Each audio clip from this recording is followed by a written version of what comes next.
Hi Edgar, welcome to Australia and thank you for talking to Switch. Thank you. Congratulations on the film.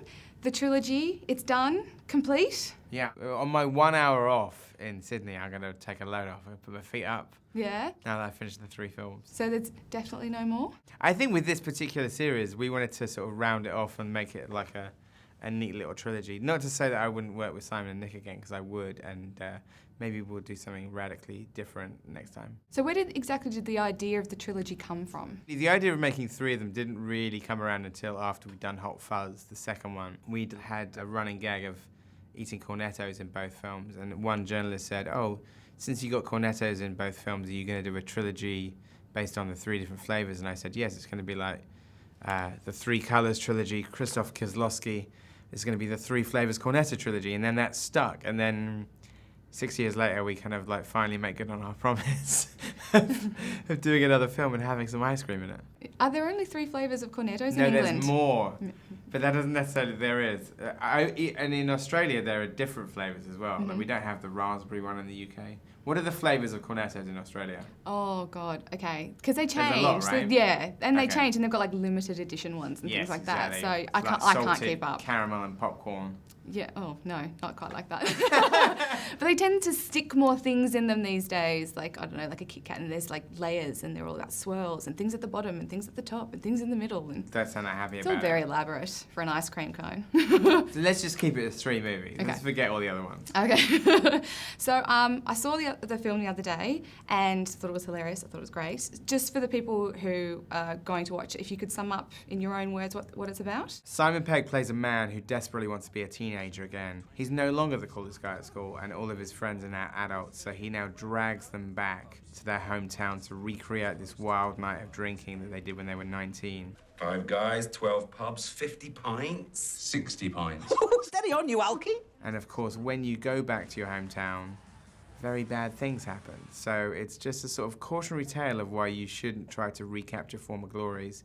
And there's aliens and robots and smashing heads and the entire destruction of the planet. What struck me most about this film was that it's quite a bit darker than the other 2. There's a... It is worth pointing out that Sean in Shaun of the Dead shoots his mum in the head. That's pretty Okay, dark. that aside. People always say that though, and I have to point out to say, he does kill his own mother in Shaun Well, of the he's Dead. like really torn up about it, Yeah. and it's almost Dylan, but yeah. But this film has a bigger dominance on personal demons as opposed to physical ones. As you get kind of like older, as the characters get older, some people are sort of in denial about their own sort of problems, and so we wanted it to be literally like a night of drinking, an emotional roller coaster. Spoken from experience? Oh, I think everybody's had that experience, haven't they? No, I'm a teetotaler. This lady has not had that experience. No, She's I'm a good girl. teetotaler. I'm the person who orders the pint of water. There you go. That's me. That's a good idea. Yeah. The fight scenes in this film are spectacular. All of your films combined, including Scott Pilgrim, were these the most elaborate? This one was definitely the most elaborate of the British ones that I've done, although actually the stunt coordinator who I brought from Scott Pilgrim onto World's End is Australian.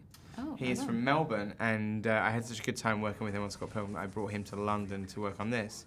And it was really good fun kind of like creating the action sequences, because we wanted to do these wild bar brawls and kind of like incorporate a lot of different fighting styles. Like putting legs where arms should be? Yes. Who hasn't tried to do that with action figures at some point in their life? I definitely put shoes on my hands before. Do you ever take Barbie's legs off and try to put them on her arms? I wasn't a Barbie person. I was a Teenage Mutant Ninja Turtle person. Did you ever try to take Leonardo's legs off and put them on his arms? No, I was too busy playing with like the slime. I just wanted to play with the slime. Isn't it called the ooze? The ooze, there we go. Yeah, the secret of the ooze. Nick and Simon aren't exactly what you would consider natural-born fighters. Was there a lot of more than normal rehearsals and trainings to go into those? Well, I think they're both pretty agile, actually. Everybody in the movie is actually really good with choreography, and what they did is they tried to sort of like tweak the fighting to each actor. Like Paddy Considine in the movie is like throwing these big like haymakers all the time because he was really good at boxing. Nick actually does kickboxing and stuff and used to play rugby. So he's kind of like sort of actually really adept with that choreography, and he'd just done a film about salsa dancing. So like he was really like on the money with like the choreography.